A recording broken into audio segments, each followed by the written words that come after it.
My name is Abigail, and I just turned 30. Picture me at a restaurant alone at a table for 4 balloons tied to empty chairs, their strings swaying in the air-conditioned breeze. It's my birthday, and my parents and sister were supposed to be here, their absence louder than the clink of glasses around me. My phone buzzes on the tablecloth, its screen glowing in the dim light. A text from Mom. "Sorry, honey. You're not our priority right now. We'll make it up." The words sink into me sharp and cold like ice against my skin. The pianist plays Happy Birthday for a laughing family across the room, and I'm fighting tears my throat tight. The waiter Marcus glances over, his eyes soft with pity. That stings worse than the silence. I trace the rim of my untouched wine glass, forcing a smile to hide the ache. Have you ever felt invisible on your special day? Like the world forgot you existed? Share where you're watching from below. And if this resonates, hit like and subscribe for more real stories. I drove home from the restaurant, my hands tight on the wheel, the city lights smearing into streaks through my unshed tears. I'm Abigail, 30, and that text from Mom burned in my mind like a brand. Not our priority. The words looped, each one heavier, as I replayed the weeks before, searching for the moment I became so easy to dismiss. 2 weeks ago, I'd sat in my cramped apartment, the radiator humming, dialing Mom's number to plan the dinner. Gail's voice came through thin and distracted, like she was already halfway out the door. "Sure, honey, we'll be there," she said, but Sadie's laughter echoed in the background, bright and sharp, talking about some photo shoot. I brushed it off, told myself it was just a busy day. I wanted to believe they'd show up like they did when I was a kid, when birthdays meant homemade cake and their undivided attention. I spent days researching restaurants, settling on a cozy Italian place with warm string lights and a menu I knew they'd love, picturing us clinking glasses, sharing stories of my childhood. I even bought a new dress, navy blue, its fabric soft against my skin, hoping it'd make me feel seen, special. The day before my birthday, I drove to their house, a modest 2-story with peeling paint, a place I'd been helping keep afloat. The driveway gravel crunched under my tires, the sound familiar but heavier now. I found Dad Harold in the garage, surrounded by Sadie's old modeling props, sparkly backdrops, and feathered hats. I mentioned the dinner, my voice bright, almost pleading. He nodded, his eyes fixed on a glittery frame barely meeting mine. "Abigail will try." He mumbled, his hands sorting through props like they held his focus more than I did. I swallowed the lump in my throat, the air thick with motor oil and dust, and went inside. Mom was on the phone in the living room, her voice animated, gushing to someone about Sadie's latest gig. "Our girl's going places," she said, her smile wide, oblivious to me standing there clutching a bag of groceries I'd brought to stock their fridge. I felt like a guest in their world, an intruder in a house I'd poured my savings into. I set the bag on the counter, and that's when I saw it. An old photo of me, 6 years old, grinning between them at a county fair, my pigtails uneven, their arms around me. It was tucked behind Sadie's portfolio, half covered by glossy prints, like an afterthought buried in their pride. My chest tightened, a dull ache spreading, but I didn't say anything. I just left, telling myself they'd come through, clinging to that fragile hope. Now in my apartment, the silence was louder than the restaurant's hum, the walls closing in despite the open window letting in the city's hum. I checked my phone again, my fingers cold, hoping for an apology, a call, anything to soften the blow. Nothing. Instead, a text from Tessa. My coworker lit up the screen. "Urgent. Can you review the project slides tonight? Deadline's tomorrow." I stared at it, my jaw clenching, the words blurring. Tessa always leaned on me, knowing I'd pick up her slack, her demands piling onto my already fraying nerves. I tossed the phone onto the couch, its thud muffled by the cushions, and paced my bare feet cold on the hardwood. The groceries I'd bought for them, the hours I'd spent planning, the money I'd funneled into their mortgage, it all felt like shouting into a void, my voice swallowed by their indifference. I stopped by the mirror, catching my reflection. The navy dress hung wrong now, its hem creased like it belonged to someone who still believed in promises. I wanted to scream, to demand why I was always the one left waiting, but the words stuck heavy in my throat. I sank onto the couch, my hands shaking, the hurt swelling, knowing this was only the beginning of something I couldn't yet name. I grabbed my phone off the couch. Tessa's text still glaring at me, its urgency like a needle in my side. My fingers hovered over the screen, tempted to tell her to handle her own mess for once, but I stopped. Not tonight. I needed air, something to drown out the ache in my chest that felt like it was carving me hollow. I slipped on sneakers, left the navy dress crumpled on the floor, its fabric a reminder of a night I wanted to forget, and headed to my parents' house again. It was late, the streets quiet. The city's pulse slowed to a hum. I kept thinking about that photo buried behind Sadie's glossy headshots, its edges curling with neglect. It wasn't just a picture. It was proof I'd been fading from their lives for years, a shadow in their spotlight on her. I pulled into their driveway, the porch light flickering like a tired heartbeat. The house looked smaller somehow, weighed down by secrets I hadn't wanted to see. I let myself in with the spare key, my heart pounding, the metal cold against my palm. The living room was a mess. Sadie's modeling flyers scattered across the coffee table, a half-empty wine glass with Mom's lipstick smudged on the rim, its red stark against the dim light. I wandered into the kitchen, hoping to find them, to hear some excuse that would dull the sharp edge of their absence. Nobody was home. On the counter, I spotted a note in Mom's handwriting, "Sadie's shoot in Chicago, flight booked." My stomach twisted a sick lurch. They'd used the money I sent for their mortgage to fund her trip money. I'd scraped together, skipping dinners out, working late to keep their house from foreclosure. And they'd poured it into her dreams instead. I opened the fridge more out of habit than hunger, and found my birthday cake from last year still there, uneaten, shoved behind a carton of milk. The icing had hardened its blue swirls. Cracked the candles, long gone. I slammed the door shut, the sound echoing my breath, ragged.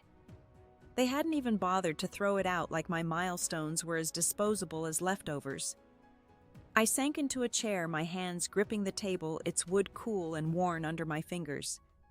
My phone buzzed again, Tessa asking if I'd seen her message, her words clipped, demanding. I ignored it. Instead, I texted Sadie. "Why didn't you come tonight?" No reply. I pictured her in some sleek studio posing under bright lights, her world too shiny to notice mine. I thought about calling Dad, but the memory of his distracted nod in the garage stopped me, his indifference a wall I couldn't climb. They were all in Sadie's orbit now, and I was just the one who paid the bills, my existence reduced to a checkbook. I stood, my legs shaky, and walked to the mantel. There was a new frame. Sadie's latest ad. Her smile polished and perfect, her eyes gleaming with ambition. Next to it, my high school graduation photo was tilted, half hidden by a stack of fashion magazines, its frame dusty. I straightened it, my fingers lingering on the glass, tracing the girl I used to be. The front door creaked open and I froze, my pulse spiking. Footsteps, then Mom's voice, low and tired, talking to someone on the phone.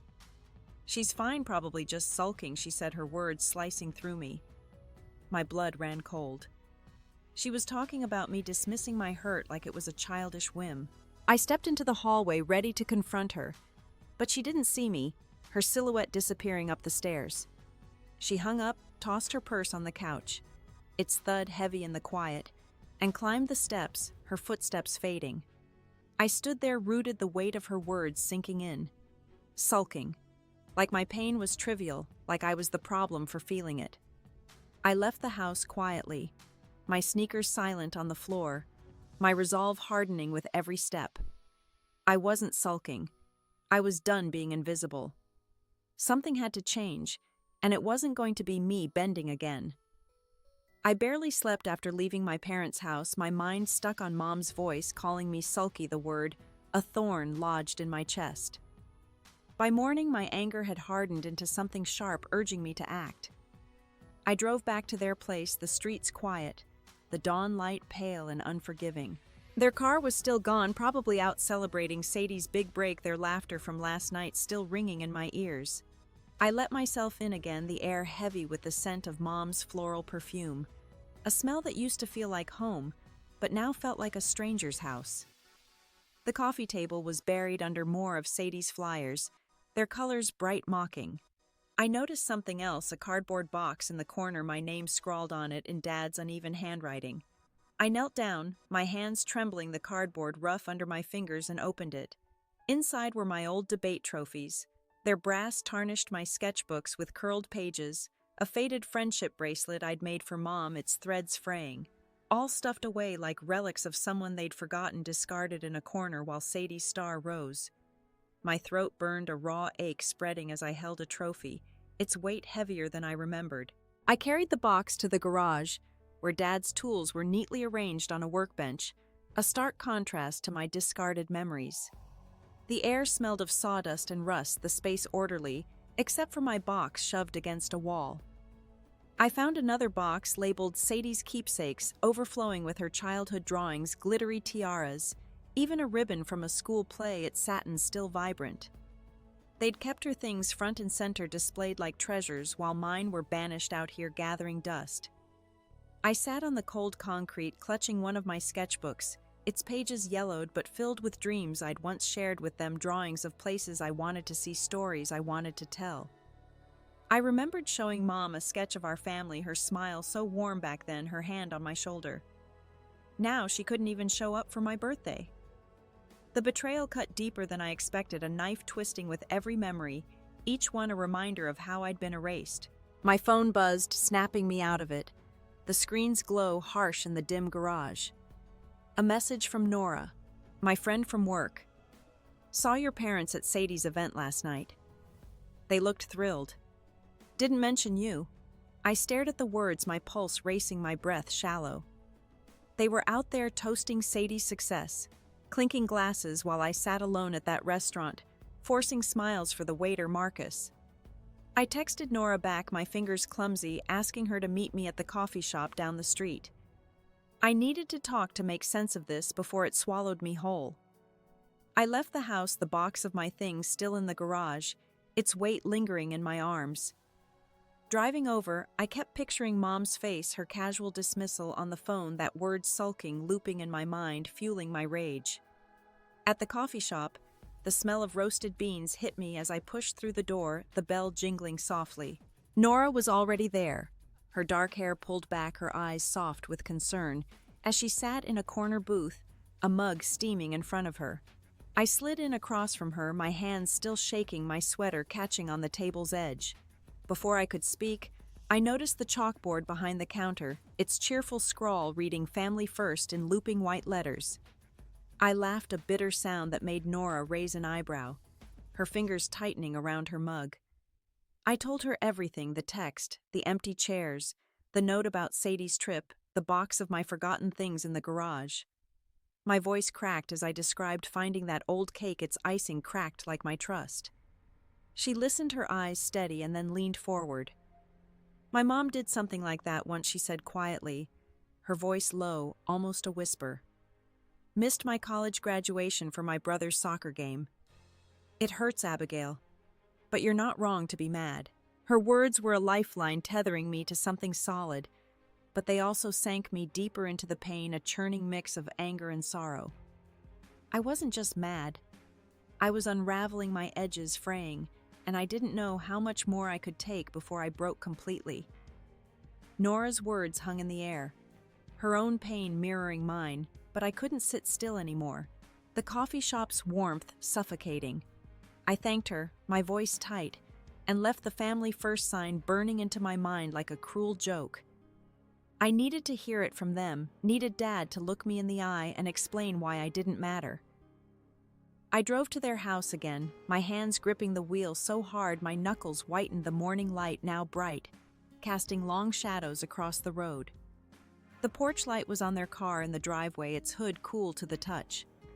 They were home. I parked, my heart hammering, and walked up the steps, each one heavier, the wood creaking under my boots.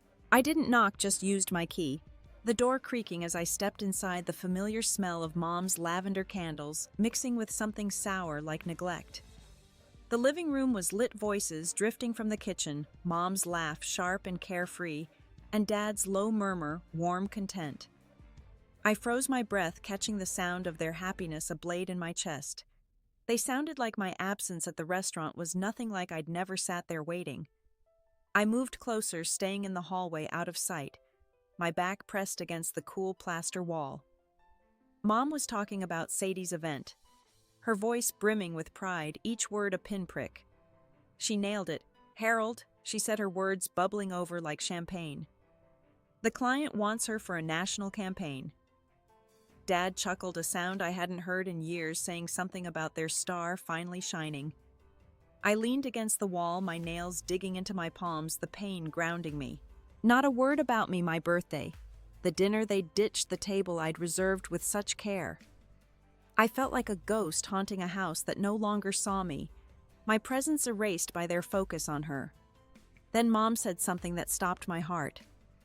"We can't keep leaning on Abigail forever," she said, her tone casual, like she was discussing a chore. "She's got her own life, and Sadie's our focus now." Dad grunted in agreement, his voice low. "She'll understand. She always does." My vision blurred, hot tears spilling over before I could stop them trailing down my cheeks, warm and heavy.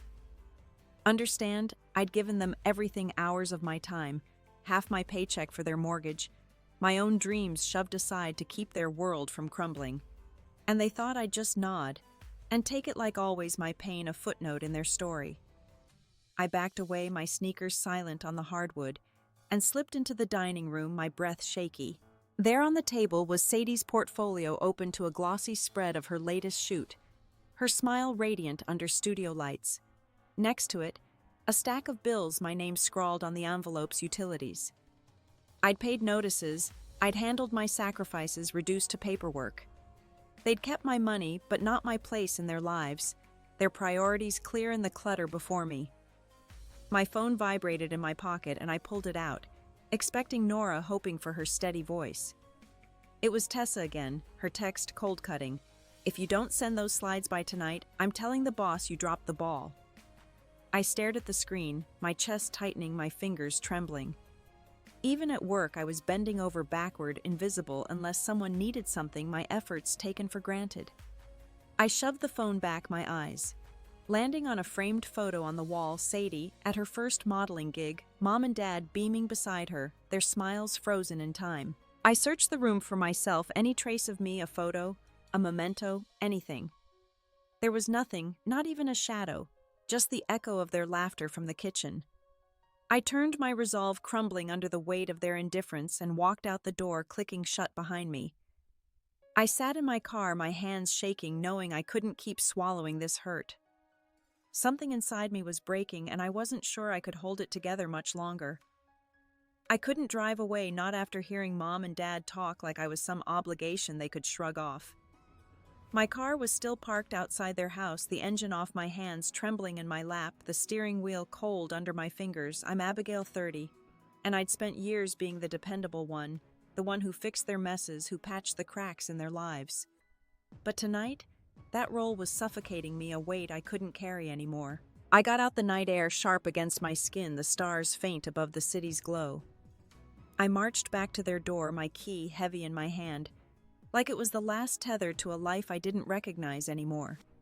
I walked inside the house, glowing with soft lamplight, the air warm with the scent of a candle burning somewhere. Their voices came from the living room now, light and relaxed, flipping through Sadie's portfolio, their laughter a sound that used to mean home. I stood in the doorway, my shadow falling across the carpet, long and unsteady, and cleared my throat. Mom looked up, startled, her smile fading, her eyes wide for a moment. Dad's gaze met mine, then flicked away, a flash of guilt in his tightened jaw. I didn't wait for them to speak. Why wasn't I worth showing up for? I asked, my voice low but steady, each word deliberate. Mom? Gail set the portfolio down, her hands fidgeting, her fingers twisting a loose thread on her sweater. "Oh, Abigail, don't make a scene," she said, her tone sharp like I was a child throwing a tantrum. Dad. Harold stayed silent, his jaw tight, his hands resting on the armrests of his chair. I stepped closer, my pulse roaring in my ears, the room shrinking around me. "You texted me on my birthday," I said, each word cutting, my voice trembling but clear. "You said I wasn't your priority." Do you know what that felt like? Mom's face softened, but not with remorse. It was pity, her eyes glinting with something that made my skin crawl. Honey, Sadie's career is taking off, she said. Her voice measured like she was explaining something obvious. You're doing fine. You don't need us like she does. Her words landed like a slap, stripping away years of excuses I'd made for them, the fragile threads I'd clung to unraveling. I laughed a raw, jagged sound and turned to Dad, my eyes burning. What about you? I asked, my voice sharper now. You let her spend my money on Sadie's trips, didn't you? He shifted his hands, gripping the armrest, his knuckles pale. We thought you'd understand. He mumbled, his voice barely audible, his eyes fixed on the floor. It's for the family. The family, I repeated, my voice rising, trembling with a fury I couldn't hold back. I've been paying your mortgage for 2 years. I've missed my own dreams to keep this house. And you call that family, Mom? Stood her voice sharp now, cutting through the air. You're being selfish, Abigail, she said, her words like ice. Sadie's future is bigger than one dinner. I froze the room, spinning my breath, catching. Selfish. After everything I'd given, every sacrifice I'd made, they saw me as the problem, my pain and inconvenience. Just then the front door opened and Sadie breezed in, her hair swept up in a sleek bun, a designer bag slung over her shoulder, its leather gleaming under the lamplight. She stopped, sensing the tension, and grinned her teeth, bright, her presence filling the room. What's going on? She asked, her tone light, like we were bickering over a spilled drink. Your sister's upset about her birthday, Mom said, her voice dripping with dismissal, as if my hurt was a trivial footnote. Sadie rolled her eyes, tossing her bag on the couch with a careless thud. It's just a birthday, Abigail, she said, her words sharp, slicing through me. You're acting like a kid. Her words broke something in me, a dam I'd held back for too long, the pressure building until it hurt to breathe. I turned to her, my hands shaking, my voice cracking. A kid, I said, the words spilling out. I've been carrying this family while you chase your spotlight. You don't even see me. Sadie blinked, caught off guard, her grin faltering for a moment, but she didn't respond. Mom stepped between us, her eyes flashing, her voice a whip. That's enough, she snapped. You're tearing us apart over nothing. I stood there, my heart pounding, my vision narrowing, knowing I couldn't stay silent anymore, but not sure how to make them hear me.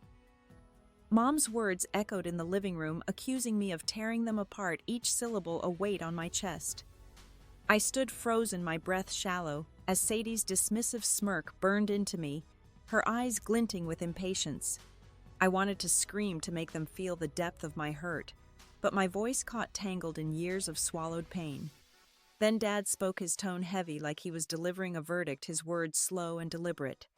Abigail, we've always known you'd be fine, he said, leaning back in his chair, his hands folded, his gaze distant.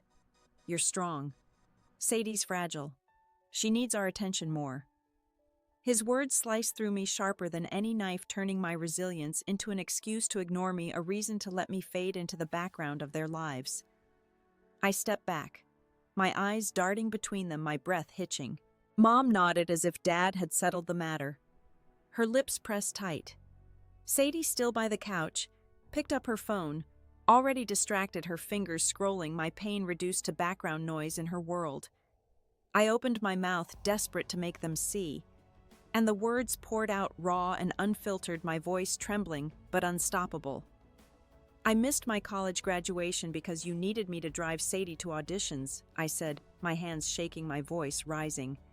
I worked double shifts to cover your bills while you bought her plane tickets. I gave up my art classes, my savings, my time. And you think that's nothing? Mom's face hardened, her arms crossing, her posture rigid. You chose to help, she said coldly, her voice like a door slamming shut. Don't throw it in our faces now. Her words were a gut punch, twisting the knife deeper, my breath catching in my throat. Chose I'd been guilted, manipulated, made to feel like their survival depended on my sacrifices. I turned to Sadie, hoping for something, anything, a flicker of understanding, but she was scrolling, barely listening, her face lit by her phone's glow. I kept going, my voice rising, cracking with the weight of years. I was 12 when you missed my school play because Sadie had a pageant. 15 when you forgot my science fair because she needed a new dress. Every time I needed you, you were with her. Mom's eyes narrowed, her voice cutting. Stop exaggerating, she snapped. You've always been so dramatic. Dramatic. The word landed like a slap, dismissing a lifetime of swallowed pain my efforts erased in a single breath. Then Sadie looked up, her voice slicing through the room, cold and sharp. If you're so miserable, why didn't you just leave? She said, her tone icy. Her eyes meeting mine for the first time, unyielding. Nobody forced you to stay. I stared at her, my sister, the one I'd cheered for, sacrificed for, and saw a stranger, her face a mask of indifference. My chest heaved, my vision blurring with tears I refused to let fall, my hands clenched at my sides. I wanted to grab the portfolio, rip it apart, scatter its glossy pages. But instead my eyes landed on a notepad by the couch, its pages blank, waiting. I picked it up, my hands shaking the pen heavy, and scrawled a single line. If I'm not your priority, don't expect me to be yours. I dropped it on the table, the pen clattering, the sound sharp in the silence. I looked at them one last time, my heart pounding. Mom's mouth opened, but no words came, her eyes wide with shock. Dad stared at the floor, his hands still. Sadie just shrugged her gaze, already back on her phone. I turned and walked out the door, slamming behind me, the sound echoing in my ears, my heart shattered, my strength gone with nothing left to hold on to. I stumbled out of my parents' house, the note I left behind feeling like a scream I'd finally let out, its words still ringing in my head. I'm Abigail, 30, and for the first time I wasn't sure who I was, without their expectations weighing me down, a burden I'd carried so long it felt like part of me. I drove back to my apartment, the city lights a blur through the windshield, my hands trembling on the wheel, the night pressing in. Inside, I collapsed onto my couch, the silence deafening the room dim except for a streetlight's glow seeping through the blinds. My phone stayed dark, no calls, no texts, not even from Sadie. Her indifference, a confirmation of everything I'd feared. Part of me wanted them to chase after me, to prove I mattered, to call and beg me to stay. But the quiet told me everything, I wasn't their priority, and maybe I never had been. That truth didn't break me this time. It lit something inside, a spark of defiance, a flicker of a self I'd buried under their needs. I stood pacing my small living room, my footsteps muffled on the rug, my eyes catching on a stack of bank statements on the counter, their edges curled from neglect. For 2 years, I'd been sending money to keep their house from foreclosure, cutting corners on my own life, skipping vacations, eating cheap meals, working late to make ends meet. No more. I grabbed my laptop, the screen's glow harsh in the dark, and logged into my bank account. The recurring transfer to their mortgage stared back at me, a number that had dictated my life for too long. My finger hovered over the cancel button, my heart racing, my breath shallow. This wasn't just about money, it was about reclaiming myself, about refusing to be their anchor anymore. I clicked stopping the payments and redirected the funds to a savings account I'd neglected, one meant for my own dreams. The confirmation popped up, a small green checkmark, and I exhaled, a mix of relief and fear washing over me like stepping off a ledge into the unknown. I was done being their safety net. I needed to talk to someone to anchor this decision before the guilt could pull me back.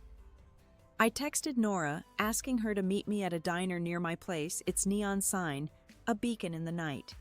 She arrived within the hour, her face soft with concern as she slid into the booth across from me, her coat damp from a light drizzle outside. The diner smelled of coffee and fried eggs, the hum of late-night conversations grounding me, the clatter of dishes a steady rhythm. I told her about the note, the fight, the raw words I'd thrown at them, and now the bank, my voice low but steady. Her eyes widened, but she nodded slowly, her fingers tracing the rim of her coffee mug. You're taking your life back, she said, her voice steady, a quiet strength in her words. But they're not going to like it. I know, I said, stirring my coffee, the spoon clinking against the mug, the sound sharp in the quiet. I'm scared, Nora, but I can't keep living for them. She reached across the table, squeezing my hand, her touch warm, grounding. You're stronger than you think, she said, her eyes meeting mine. I wanted to believe her, but the guilt was already creeping in, a shadow whispering that I was abandoning them, that I was the selfish one after all. Back at my apartment, I pulled out a notebook, one I hadn't touched in years, its cover worn, its pages blank. I started writing not a letter to them, but a list of everything I'd given up: art classes I'd skipped to work, extra shifts, trips I'd canceled to send them money, dreams I'd buried to keep their world afloat. Each word felt like peeling back a layer, exposing how much I'd lost to their needs. I wrote until my hand cramped, the pages filled with truths I'd ignored, my handwriting shaky but clear. I wasn't just stopping the payments. I was choosing myself, maybe for the first time, carving out space for a life I'd forgotten I could have. My phone buzzed, a work email from Tessa, demanding I cover her shift tomorrow, her tone sharp, expectant. I stared at it, my resolve hardening, the screen's light cold against my eyes. No, I thought. Not anymore. I was done bending for everyone else, and that realization felt like a door swinging open, leading somewhere I was finally ready to go. The diner's fluorescent lights buzzed overhead, casting long shadows. As I set my phone down, Tessa's email unanswered, its demands fading into the background. I wasn't going to cover her shift, not this time. I looked at Nora, her steady gaze giving me courage, and said, "I'm done being everyone's backup plan." She smiled, a quiet pride in her eyes, her nod small but sure. I left the diner feeling lighter, like I'd shed a weight I hadn't realized I was carrying, the night air cool against my face. Back home, I sat at my kitchen table, the notebook still open, my list of sacrifices staring back at me, each line a reminder of what I'd lost. But now I turned the page and started a new one. Things I wanted for myself. A painting class to rediscover my love for color. A weekend trip to a place I'd only seen in photos. A life where I wasn't defined by what I gave others. Writing it felt like a promise, one I was determined to keep, each word a small act of defiance. The next morning I walked into the bank, my steps purposeful, my boots clicking on the polished floor. The lobby was quiet, the air cool and sterile, the faint hum of a printer in the background. I approached a teller, a woman with graying hair and a warm smile, her name tag reading Louise. I explained I needed to confirm the canceled mortgage payments and secure my savings, my voice steady despite the flutter in my chest. She nodded, her fingers quick on the keyboard, but then she paused, looking at me with eyes that seemed to see more than I'd said. "You're doing something big, aren't you?" she said softly, her voice kind, almost conspiratorial. I hesitated, then told her about my parents. The money, the years of putting them first, my words spilling out in a rush. Louise leaned forward, her voice low, her eyes meeting mine. "I cut off my brother years ago," she said. "He took everything until I said enough. You're not alone in this." Her words settled into me, a validation I hadn't expected, like a hand on my shoulder. I left the bank with a receipt in my pocket, its edges crisp and a quiet strength in my chest, my steps lighter as I walked into the morning sun. At work, I faced Tessa in the break room, the smell of burnt coffee lingering, her arms crossed, her face tight with annoyance. "You didn't send the slides," she said, her tone accusing, her eyes narrowing. I took a breath, my voice calm but firm, the words feeling new on my tongue. "I'm not covering for you anymore, Tessa. You need to handle your own work." Her eyes widened, a flash of surprise crossing her face. But I didn't back down, my heart pounding, not with fear but with clarity. I walked away, the break room's fluorescent lights flickering, my steps steady, my resolve unshaken. I was rewriting the rules of my life, one boundary at a time, each one a small victory. Later I called Nora to tell her about the bank, Tessa. The list, my voice lighter than it had been in months. She laughed, saying, "You're unstoppable now, Abigail," her words warm through the phone. I smiled, but the guilt still lingered, a shadow I couldn't fully shake, a whisper that I was hurting them more than they'd hurt me. That evening I sat on my balcony, a cup of tea cooling in my hands, its steam curling into the air. The city skyline twinkled below, alive with possibility. The distant hum of traffic a soft backdrop. I thought about the money I'd redirected, the boundaries I'd set, the dreams I'd started to reclaim, small steps toward a life that felt like mine. I wasn't just saying no to them, I was saying yes to myself, to a future I could shape. I pulled out my notebook again, flipping to the new list, its pages fresh, unburdened.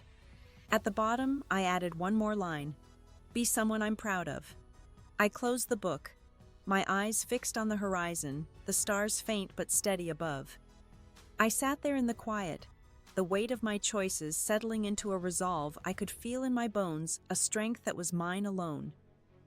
I woke up to my phone buzzing like a trapped bee, the screen lit with notifications, its light harsh in the dim morning.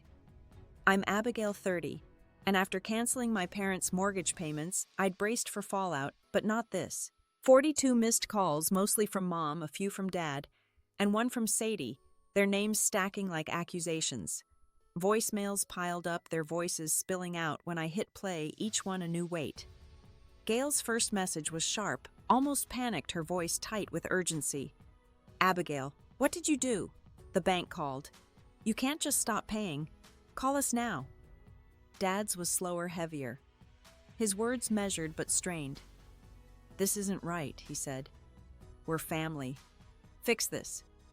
I sat on my bed, the morning light slanting through my blinds, casting stripes across the quilt, and listened as Mom's tone shifted in later messages from anger to desperation, her voice breaking. We could lose the house, she said, a crack in her words. How could you do this to us? I set the phone down, my stomach churning, the air in my room suddenly heavy. I'd wanted them to feel the weight of my choice, to see what it meant to lose my support, but hearing their fear made my resolve waver like a crack in a foundation. I pictured their house, the creaky porch swing where I'd read as a kid, the kitchen table where I'd traced my dreams in crayon. Losing it would break them, and part of me still ached at that thought, a pang I couldn't ignore. But then I remembered Sadie's shrug, Mom's accusation of selfishness, Dad's dismissal of my sacrifices, their voices layering over the years I'd given them. I hadn't done this to hurt them, I'd done it to save myself, to claw back a life I'd let slip away. Still the guilt gnawed, a quiet voice asking if I'd gone too far, if I'd become the one tearing us apart. A text from Sadie popped up, short and venomous, its words like a sting. You're jealous, always have been. You're ruining my career over a tantrum. I stared at it, her accusation sharp, cutting through the fog of guilt. My fingers itched to reply, to tell her I'd funded her dreams while starving my own, that I'd carried her spotlight while standing in the dark, but I stopped. She wouldn't hear me, not now, maybe not ever. I got dressed, pulling on a sweater, its wool soft but heavy, and headed to a park near my apartment. The air was crisp, leaves crunching under my boots, the ground damp from last night's rain. I needed space to think, to process the storm I'd unleashed. I found a bench by a pond, the water still reflecting bare trees, their branches stark against the sky. My phone buzzed again, another voicemail from Mom, her voice faint through the speaker. I didn't listen. Instead, I watched a duck glide across the surface, effortless, free, its ripples spreading outward. I envied it, wished I could move through this without the weight of their voices in my head, their panic pulling at me. Nora texted, asking how I was holding up, her words, a small anchor. I called her, my voice low, as I told her about the calls, Sadie's text, the guilt that clung like damp clothes. She listened, her breath steady through the phone, then said, They're scared because you've changed the rules. Don't let them pull you back. Her words were a lifeline, sharp and clear, but they didn't erase the knot in my chest, the tug of love and resentment intertwined. I hung up my eyes on the pond, the water's calm mocking my turmoil. A man approached Walter, a neighbor I recognized from my parents' street, his coat worn but neat. He waved, walking over his steps slow. Heard about the house. He said, his tone gentle, his eyes kind but searching. Your folks are in a panic. I nodded, unsure what to say, my throat tight. You've always been good to them, he added, his voice soft. Don't let this eat you up. His kindness stung, a reminder of the family I still loved, even now, despite everything. I thanked him and stood, my heart heavy. The consequences of my choice settling like stones, leaving me caught between the freedom I'd claimed and the regret I couldn't shake. I left the park. Walter's words lingering soft but heavy like the damp leaves underfoot. I'm Abigail, 30, and the weight of my choice to stop my parents' mortgage payments pressed harder now, their voicemails echoing like a distant storm. I drove to their house not to fix things, but to see their faces, to know what my absence cost them, to feel the reality of what I'd done. The street was still their mailbox, stuffed with unopened letters, their edges curling like my resolve. I parked and walked up, my boots heavy on the gravel, the air sharp with the scent of wet earth. The door was unlocked, and I stepped inside the house, dim the air thick with the scent of stale coffee, a bitterness that matched my mood. Mom was at the dining table, papers spread out, bank notices, overdue bills, their red ink glaring. Her eyes flicked up, red-rimmed, and held mine for a moment before dropping a flinch that felt like a wound reopening.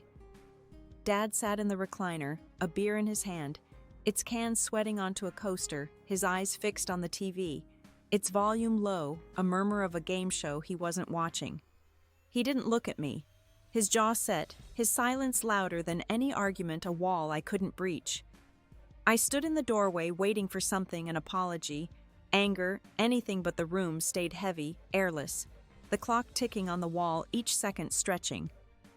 Mom shuffled the papers, her hands unsteady, her fingers crumpling an envelope's edge, and muttered, "The bank's giving us 30 days. Her voice was flat, like she was stating the weather, but her hands betrayed her trembling slightly. I wanted to feel vindicated, to let their panic wash over me like proof I'd mattered, but all I felt was hollow, a void where my anger used to be.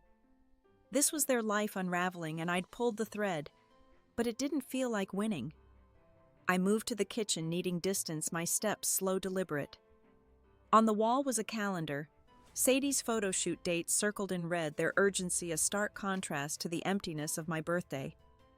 A sticky note beside it in Mom's handwriting, "Call Abigail." The question mark stung like I was an afterthought, even now a task to be checked off. My phone buzzed, a text from Sadie, not accusing this time, but cold, final, "You win. Hope you're happy." I didn't reply, my fingers hovering over the screen. Her words didn't cut like before. They just sank heavy like stones in still water. I turned, catching Mom watching me from the dining room. Her lips parted as if to speak, but she looked away, her shoulders slumping, her hands stilling on the papers. Dad shifted in his chair, the creak of it sharp in the quiet, his eyes still on the TV, avoiding me. I wanted to ask if they understood my pain, if they saw what they'd done, but their silence answered they didn't, maybe never would. I walked out the door, clicking shut behind me, the sound soft but final. I stood on the porch, the evening chill biting my skin, my breath fogging in the air. I looked at the house, its windows glowing faintly, the curtains drawn tight. I'd wanted them to see me, to feel the weight of my absence, but all I saw was their fragility, their lives teetering without my support, a house of cards I'd helped build. My chest tightened, not with guilt now, but with a quiet grief for the family we'd been, for the daughter I'd tried to be, for the love I'd poured into them. I got in my car, the engine's hum, the only sound, and drove away. The house fading in my rear view. The weight of their silence settled into me, a bruise that wouldn't fade, a reminder of what I'd lost and what I'd gained. I'm Abigail, 30. And after leaving my parents' house, the silence of their defeat clung to me like damp air, heavy and cool. I drove home under a sky bruised with clouds, their edges glowing faintly from the city below. My apartment was a quiet refuge, its walls familiar, safe. The next morning I woke with a strange calm, like the world had slowed just for me, the usual urgency gone. I didn't check my phone, didn't brace for their calls, their voices no longer the first thing I reached for. Instead, I brewed coffee, the aroma rich and grounding filling my small kitchen. I sat by the window watching rain patter against the glass, each drop a small rhythm, and for the first time in years, I wasn't carrying their weight. I was just me, and that felt like enough, a quiet victory I hadn't known I could claim. I'd been thinking about something I hadn't done since college, writing.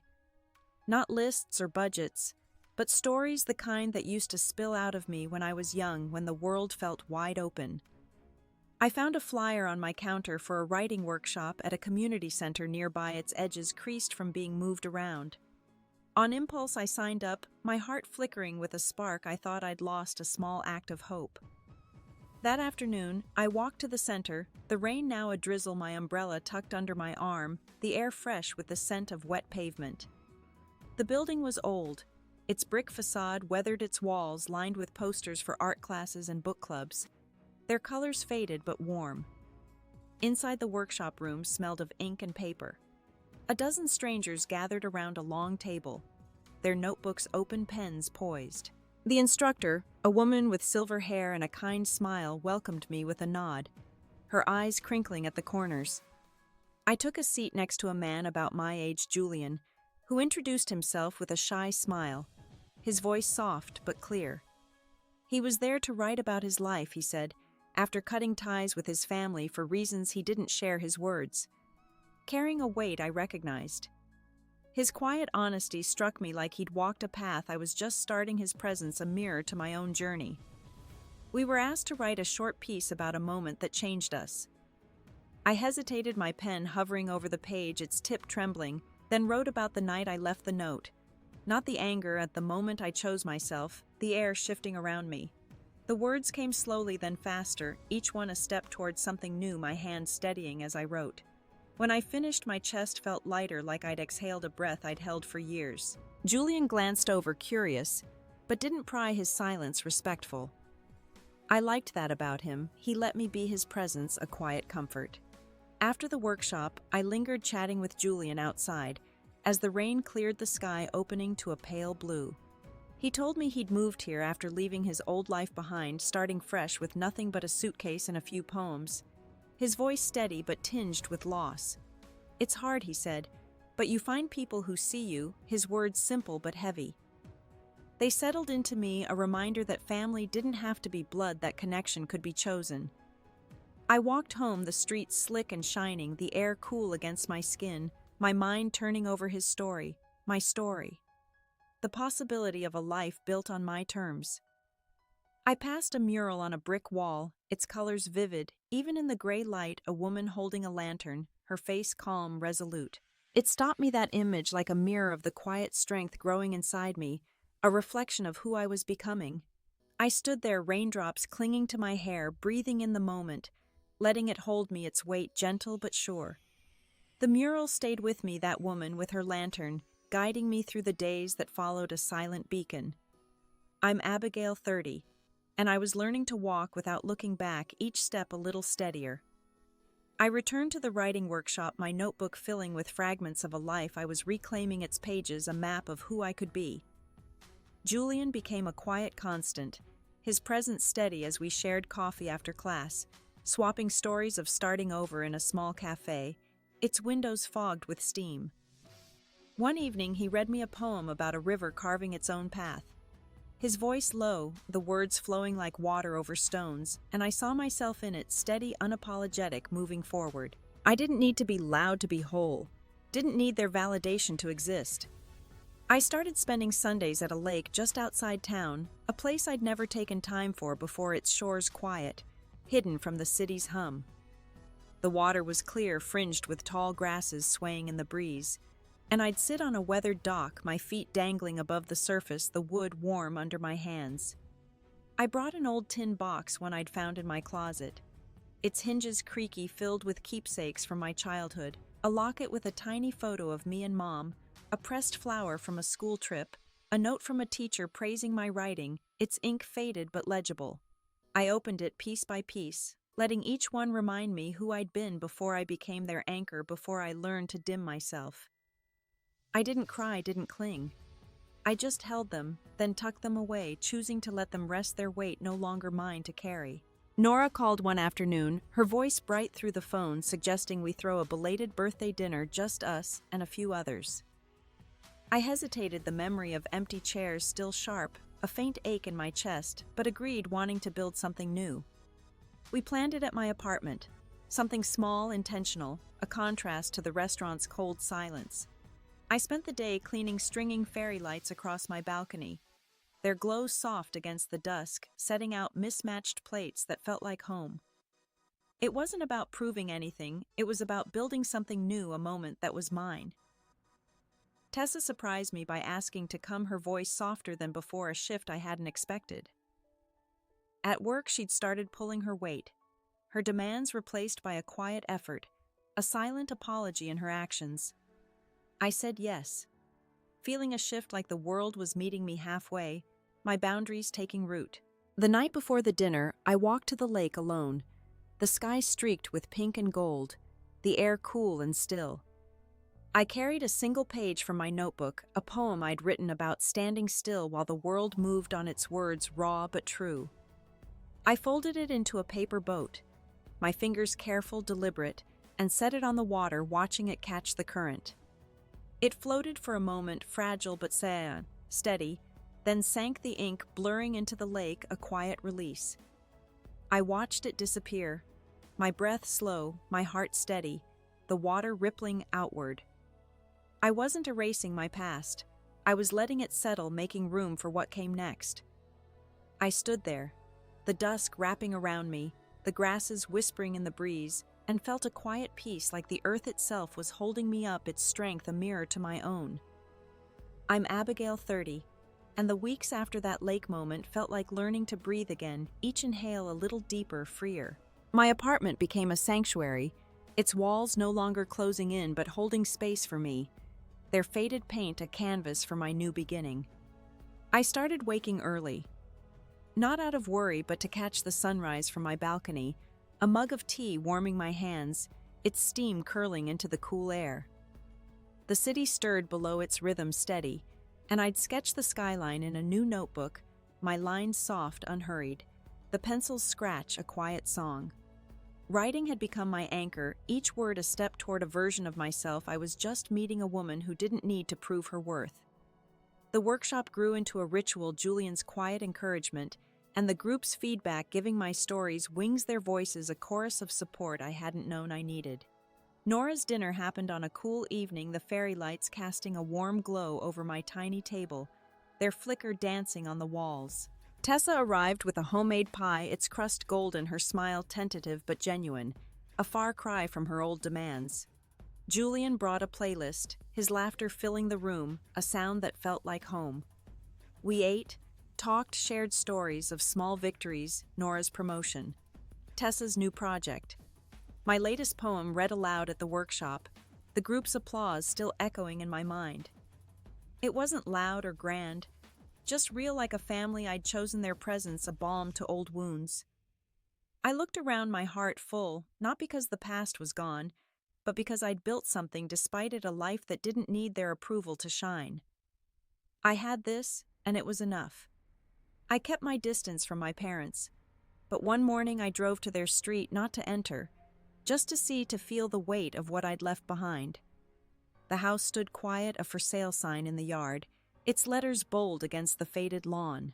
My chest tightened, but not with guilt, more like a farewell to a place I'd outgrown, its walls holding memories I no longer needed to carry. I didn't stop, just drove on the radio low, a soft melody filling the car, my thoughts clear. Back home, I found a package at my door, a small box from Julian, its wrapping simple but careful. Inside was a leather-bound journal, its cover embossed with "You are enough." The words carved deep, deliberate. I ran my fingers over them, my eyes stinging not from pain, but from a warmth I hadn't known I could feel. A gift that saw me. I wrote in it that night, a story about a woman who learned to stand alone, her strength quiet but unshakable, her voice finally her own. My days took on a rhythm, work, writing walks through the city, its streets alive with possibility.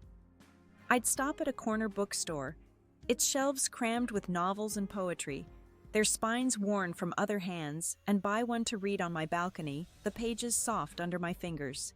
I'd underline lines that spoke to me, words about courage, about rebuilding, their truths settling into me. Tessa and I grew closer at work, her once sharp edges softening as we shared lunches, trading stories of our lives. Her laughter, a new sound I welcomed. I wasn't running from my past anymore. I was weaving it into something new, something mine, a tapestry of small, deliberate choices. As I sat one evening, the sky turning violet, the city's hum a soft backdrop, I felt a stillness settle, like the world was waiting for me to decide who I'd become next. One crisp morning, I decided to visit my parents' house one last time, the air sharp with the promise of fall. I'm Abigail, 30, and though I'd found my footing, a part of me needed to close that door myself to let it rest. I parked across the street, the for sale sign still swaying in the breeze, its chain creaking faintly. The front door opened and Mom stepped out. Her coat pulled tight against the chill, her scarf loose around her neck. She saw me, hesitated, her steps slowing, then walked over, her face softer, lined with something like regret, her eyes searching mine. "We're trying therapy," she said quietly, her voice almost lost in the wind. "It's hard, but we're learning." I nodded, my throat tight, the air between us heavy but not hostile. I reached into my bag and handed her an envelope with a small check enough for a month's rent. Not a lifeline, but a gesture, a final act of care. "This is the last time," I said, my voice steady, clear like a bell in the quiet. "I need to live for me now." She took it, her eyes glistening, her fingers trembling slightly, and whispered, "I'm sorry, Abigail," her words soft but heavy. Dad appeared in the doorway, his nod brief, but weighted, his eyes meeting mine for a moment before dropping. I didn't stay long, just drove away, the house shrinking in my rear view, a chapter ending, its outline fading into the morning light. Back home, I sat at my desk, the journal Julian gave me, open, its pages filled with my words, my truths. I wrote about that moment, not with anger, but with clarity, the pen's scratch, a steady rhythm. I'd spent years chasing their love, thinking it would make me whole, believing their approval was the key to my worth, but I'd found something better myself. The lesson wasn't about winning or being right. It was about choosing my own worth, even when it hurt, even when it meant letting go. I learned that freedom isn't loud. It's the quiet act of saying no to what diminishes you, and yes to what makes you grow. I forgave them, not for their sake, but for mine, to carry less pain, to walk lighter through a world that was mine to shape. That forgiveness didn't erase the scars, but it let me breathe deeper, ready for whatever came next. I closed the journal, my apartment bathed in afternoon light, the shadows soft on the walls. My life was small but full, mornings, sketching evenings with Nora and Tessa, stories. I'd write and share, each one a piece of me I was proud to claim. I wasn't perfect, but I was enough. And that was the truest thing I'd ever known. What's a moment when you chose yourself, when you found your own strength? Share it below. I'd love to hear your story. If this resonated with you, please like, subscribe, or share it with someone who might need it. Thank you for listening, for being here. Here's to healing, to finding our way, one quiet step at a time.